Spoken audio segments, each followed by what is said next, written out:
If you've been finding revision confusing or you want to know if it's necessary to consciously manifest what you are manifesting, I'm talking about revision in this video. Stick around. Hey legends, this is I Manifestation. I'm your conscious manifestation coach, Cerise, and I help you get out of your own way so you can manifest your version of an awesome fucking life. Before I get into the topic of today's video, please remember to like, share, comment, and subscribe. It just helps push my videos out to more people so I can continue to help as many people as possible on a free platform. And it's your interactions with my videos and my channel that pleases the algorithm and allows that to happen. So I was on my TikTok, one of my TikTok live streams this week, and I put a vote to all the people on the live stream. TikTok's linked in the description below as well, by the way, if you're interested in getting your questions answered for free. I put a vote to my audience that was on the live stream earlier today as to whether or not they would like me to do this week's video on manifesting friends or on revision. And revision did come up a few times throughout the live stream, so that's what I'm going to talk about today. So revision can be done in a few different ways. But what I want to start off with is by saying you're revising things all the time. All of your memories of any past events that have happened are not 100% accurate to what has actually happened. That is just how you have filtered it through here. And depending on what emotion you have attached to it, it has snowballed over time. Every time you've thought about it, you've reinforced it with that feeling that you associated with it. And then that has become either more and more favorable or more and more unfavorable. So an example of like a story that you have in your mind about a memory that is more favorable is seeing like your dad or your mum as well for that matter as like a superhero based on like an event that happened in the moment as a kid, which to you seemed like amazing, and then it just became more and more amazing every time you thought about it. So every time you've thought about that memory, you have rewritten it to become a little bit better every time. The same goes with things that happened that in the moment may have not been a big deal really, but it didn't make you feel good. And over time, you have rewritten it every time you thought about it, saying more and more things in line with it telling a story about you that's unfavorable. You're not worthy. You're not deserving. You're not allowed to have. People like you don't, blah, blah, blah. People where you grew up don't, blah, blah, blah, for example. So you're always rewriting your memories anyway. It's not a brand new like technique, magical thing that's happening. You're always doing it. Your brain is neuroplastic, which means that you can always rewire it. And that includes the memories that you have. You are constantly rewiring them dependent on what feeling you were associating with those memories. A memory can also be something that's happened like literally a few seconds ago that didn't feel good that you're wanting to revise in the moment. So just flipping your thoughts about something is in itself revising, as well as just flipping your thoughts about something that's popped into your mind that you haven't necessarily experienced in your world and you're flipping your thoughts about it. That is also revising, as well as maybe feeling good initially about something and then letting the old unfavorable limiting beliefs that you may have about yourself or the thing or person that you're thinking about or experiencing in this physical world take away the positive feeling that you were initially feeling and go into doubt mode, self-sabotage mode, right? Imposter syndrome mode. So usually when people are asking me about revision, they are more specifically, I've just had my microphone back to front, so I really hope that it has been recording what I'm saying, even though it's not this microphone. And I will be getting a new microphone and a better camera when I hit 1,000 subs. So please subscribe, right to 1,000. Usually when people are asking me about revision, they're asking about rewriting an old memory. And I always put to them, why do you want to revise that memory? Oftentimes it's coming from a place of fearing that if they don't change the past, then the future is not going to be the way they want it to be. And that's not the case. So if that has been your motivation towards looking into revision or revising something, then that's definitely not necessary to have the thing you want, because it's everything that you're doing in your now moment to moment that is actually creating your future. It's not your past. You are not your past. And just to go off on a little bit of a tangent, something that I have found really helps me when it comes to even when I feel or think something now that's unfavorable, because we always will to some degree, it's part of our survival instincts as human beings, and we are living a human experience, whether we're gods of our realities or whatever, right? We are living a human experience, and we're going to think occasionally things that aren't favorable, and we're going to feel things occasionally that are not favorable. But it's about recognizing that those are all just feedback of where our current belief systems are, or what we still need to tweak. So when something like that comes up for me, because I'm in a cool, calm, collected place, thanks to my nervous system regulation cheat code, as well as my other cheat codes, like they all work synergistically, but having a cool, calm, collected nervous system and having a neutral, cool, calm, collected baseline really helps you, A, not get triggered as much and less over time by the things that were triggering for you in the past, even if they're subconscious triggers that you're not aware of exactly what's triggering you, but you've got that feeling coming up, right? Now that I'm in a cool, calm, collected place, when it comes up as a twinge and I'm able to address it then, as opposed to when I'm like losing my fucking mind or burnt out and then realize I need to do something about it. Because when you're in that high alert all the time, survival mode, anxiety all the time, then you don't feel the anxiety come up because you're always in it. I'm able to address it as a twinge, but I'm also able to not freak out about having those thoughts or those feelings. And I tell myself in those moments, like, it totally makes sense that I'm feeling this way, or it totally makes sense that that thought's just popped into my head based on what I've experienced in the past. But I am not that version of me anymore. And so it doesn't affect what I can have in my future. So hopefully that helps. I find that for me, that lets things pass, like that feeling pass or whatever, a lot faster, more efficiently, more easily than when I'm trying to tell myself that I'm feeling something I'm not feeling, which is really just resisting. And what you resist persists. So I'm putting it to you now, that thing that you have in mind that you want to revise a past experience with someone, can it be done? Yes, I've done it. I've changed a memory about someone that like really upset me in the first instance that it happened, and spiraled on for a long time until I came to understand conscious manifestation via the law of assumption, a modern interpretation of the law of assumption, as I always like to say, because I didn't learn law of assumption teachings from Neville's teachings directly. And what usually happens is I now have two memories of that event in my mind, but the newer one that I've created comes in first. So the other one's still, like, I can still think of the other one, but it doesn't bring up that feeling anymore, not just because I've changed the memory, but because I do the nervous system regulation work. Okay, super important. Do it. But the first one that comes into mind is the one that I feel better about.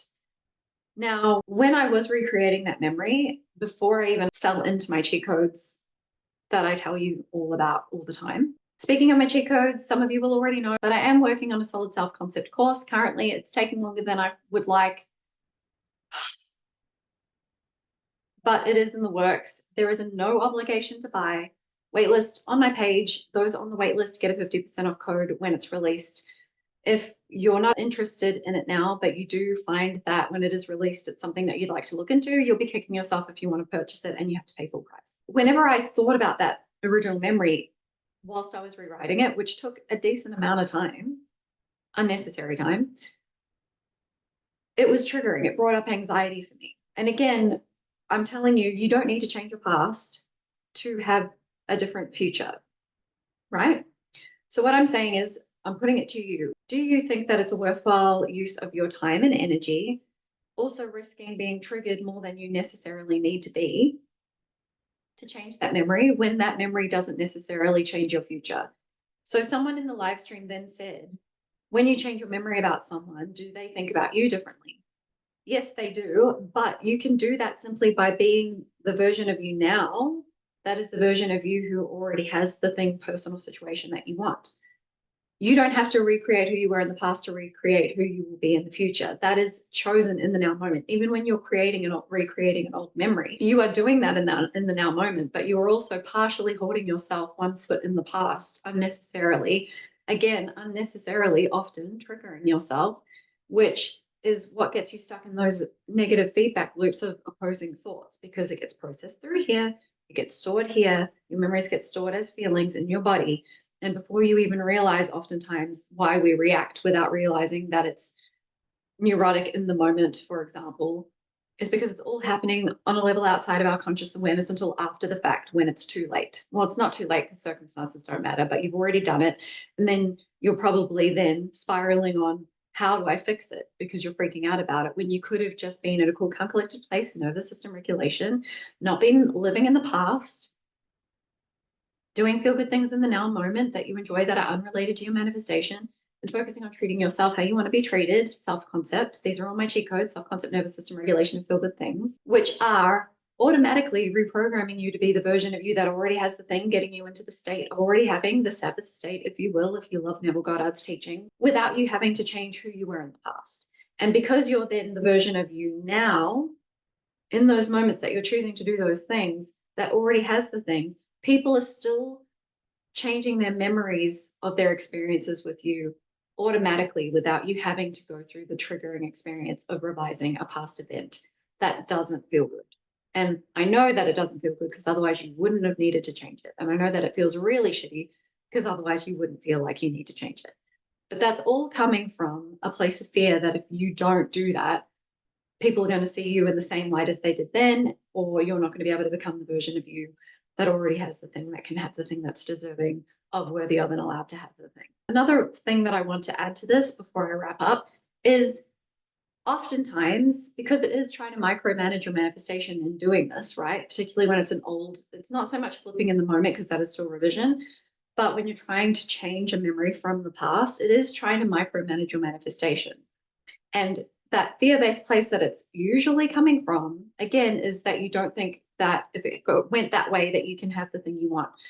For some of you, what you're doing is messing with the trajectory and the turning of the cogs in the right direction. You're changing those. Everything's shifting now as long as you're doing, like, thinking in line with already having the thing you want, adding in my cheat codes to help the process, make it easier, get there more efficiently, and enjoy the process a lot more. You're already moving in the right direction, right? You've already put your destination into Google Maps and it's taking you via the most efficient route.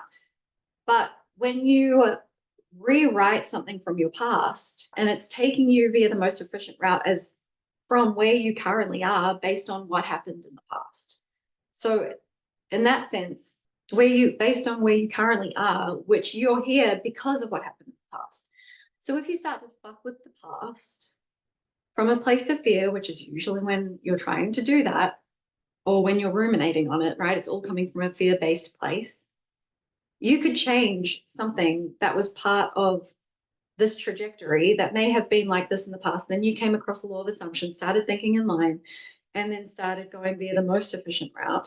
When you change that thing, it changes where you're coming from in the now moment in your journey, potentially creating delays or obstacles.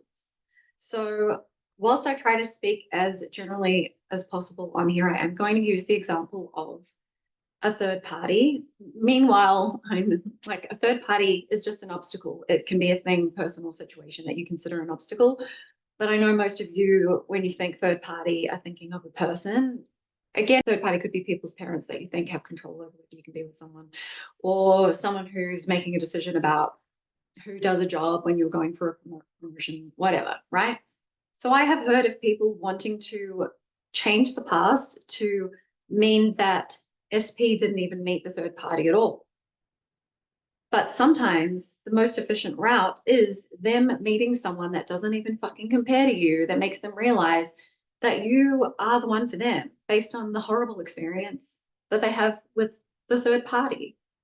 So when you then remove that third party, that takes away the thing that was part of the most efficient route to your end goal, therefore meaning everything needs to now shift to create a new, like your Google Maps is needing to recalibrate the new, more efficient route. You've come across a roadblock that you didn't know was there, and you're having to drive away from that roadblock to take a detour to get back on the most efficient route that didn't need to be there because you've actually created that roadblock, right? Stop getting in your own way. So that was the last thing that I wanted to add to that, is sometimes what seems like an obstacle is actually part of the most efficient route to your manifestation and is not an obstacle at all. Sometimes when you send the signal out to your world, things seem to look like they're going worse before they get better because your world is physically shifting in line with your thoughts. And sometimes an earthquake needs to happen to knock a building down for people to build a new, better building in its place that they didn't even realize they could have. Or they wanted to, a home that people wanted to build on when they can actually make the perfect version of the home that they want in place of it altogether, as opposed to adding down and knocking down bits and pieces here and there. Not sure how that analogy helps, but I went with it because that's what came to me on the live stream. If you're interested in me doing the video next week on manifesting friends, because I know that a lot of people find it difficult as adults to do that, particularly when they're not living where they grew up. Like I have friends that I'm still friends with from school, but I live in a different country to them, for example. So I've experienced it. I have a story time that I can share as well. And a lot of you, I want you to consider when you do let me know in the comments below if that's what you would like me to make a video on. Some of you are so focused on the thing, personal situation that you want that you're ignoring the fact that actually having some friends could actually help the process. So think about that. When you have more feel-good things to do and when you have people to do them with, that can make it more enjoyable, and that can also help the process of manifesting the thing, personal situation that you want, because that can make your feel-good things cheat code more enjoyable. So yeah, again, let me know in the comments if you're interested in the video on manifesting friends. Otherwise, I'll think of something else to do next week. Thanks for being here as always. You're a fucking legend. Don't you ever forget it. And until next time, have a good one.